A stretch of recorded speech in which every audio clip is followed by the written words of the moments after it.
ضرورت کے تحت بہت سارے احکام بدل جاتے ہیں. اگر انسان کے پاس پانی نہ ہو اور پانی کے بغیر وہ ہلاکت کے دہانے پر آ جائے تو شریعت ایسے شخص سے تقریباً ساری پابندیاں ہٹا لیتی ہیں، کیونکہ مقاصد شریعہ میں حفظ النفس اصل ہے. مضطر انسان اگر ناپاک پانی پینے پر مجبور ہے تو فلٹر کیے بغیر بھی پی سکتا ہے جان بچانے بھر. اب سوال یہ ہے کیا نارمل حالات میں بھی ناپاک پانی فلٹر کر کے پی سکتے ہیں؟ تو اس کا جواب یہ ہے کہ انسان کے لیے افضل یہ ہے کہ وہ نارمل پانی پیے، پر فلٹر شدہ ناپاک پانی پاک و حلال ہو جاتا ہے، کیونکہ اس سے سبب حرمت ختم ہو جاتی ہے اور انجان انسان کو یہ پتہ بھی نہیں چلتا ہے کہ یہ نارمل پانی نہیں ہے. اسی لیے بہرحال وجہ جواز ہے، مگر یاد رہے اگر اس کو پینے سے کسی قسم کا نقصان ہو تو اسے بچنا چاہیے. واللہ اعلم بالصواب. ماشاءاللہ شیخ نے بہت ہی عمدہ جواب دینے کی بھرپور کوشش کی ہے. اب ہمارے سامنے جو اگلا سوال ہے، سائل کے سوال کو میں نقل کرتا ہوں. سائل کہتے ہیں کہ میں فن تفسیر میں مہارت حاصل کرنا چاہتا ہوں، میرے لیے کچھ کتابیں تجویز کر دیں. میں اس سوال حوالہ کرتا ہوں جواب کے لیے مجاہد الاسلام محمد نور.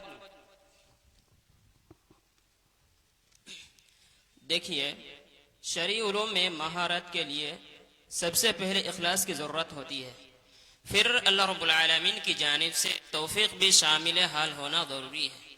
دوسری بات یہ ہے کہ کسی بھی فن میں مہارت کے لیے بہت ساری شروط و قیود ہیں جن پر بہت کم لوگ کھرے اتر پاتے ہیں. اس لیے کوئی شخص آپ کو یہ نہیں کہہ سکتا کہ ہماری تجویز پر عمل کریں تو آپ ماہر فن بن سکتے ہیں. البتہ ایک طالب کو کچھ باتوں کا خیال رکھنا ضروری ہے. مثلا آپ فن تفسیر میں آگے بڑھنا چاہتے ہیں تو سب سے پہلے قرآن حفظ کیجئے. دوسرا کام آپ یہ کیجئے کہ آپ عربی زبان پر اپنی پکڑ مضبوط کیجئے، کیونکہ آپ عربی زبان کی سب سے فصیح و بلیغ کتاب کی شرح کرنے کے متمنی ہیں. اس کے بعد غریب القرآن کی طرح متوجہ ہو. اس کے بعد احسن البیان یا تفسیر جوناگڑھی وغیرہ سے بھرپور استفادہ کریں. یہ کتاب تفسیر و فہم تفسیر میں ایک مبتدی طالب علم کے لیے سب سے زیادہ موزوں ہے. اس کے بعد آپ مختصر تفسیر کی کتابوں کی طرح متوجہ ہوں اور کسی ایک کو اپنے لیے اصل الاصول بنا لے. مثلا تفسیر سعدی، پھر آپ مطولات کی طرف بڑھیں اور تفسیر طبری و ابن کثیر پڑھیں. اس کے بعد علی الاقل آپ کو اصولی تفسیر کی 2 کتاب پڑھنی چاہیے، بطور خاص مقدمہ ابن تیمیہ اور الفوز الکبیر. بعدہ علوم القرآن پر آپ کو 1-2 کتاب پڑھنی چاہیے. خاص کر سیوطی رحمہ اللہ کی الاتقان اور زرکشی رحمہ اللہ کی البرہان پڑھیں، اور ساتھ ساتھ یہ یاد رہے کہ اساتذہ کی نگرانی میں ایک لمبی مدت تک محنت کرتے رہنا آپ کو اپنے مقصد میں کامیاب بنا سکتا ہے. السلام علیکم ورحمۃ اللہ. وعلیکم السلام ورحمۃ اللہ. ماشاءاللہ شیخ نے بہت ہی عمدہ جواب دیے ہیں. شکراً، جزاک اللہ، بارک اللہ فی حیاتک. اب ہمارے سامنے اگلا سوال ہے. سائل کہتے ہیں حدیث ضعیف کیوں ہوتی ہے، اور جب احادیث ضعیف ہوتی ہو تو ان کو حدیث کی کتابوں میں باقی رکھنے کی کیا ضرورت ہے؟ کیا ان کو نکال دینا نہیں چاہیے؟ میں اس سوال کے جواب کے لیے زحمت دوں گا طفیل بکر کو کہ آپ اس سوال کے جواب دیں. اس سے قبل کہ میں آپ کے سوال کا جواب دوں، مناسب یہ رہے گا کہ سب سے پہلے ضعیف کا کیا معنی ہے وہ بتا دیا جائے.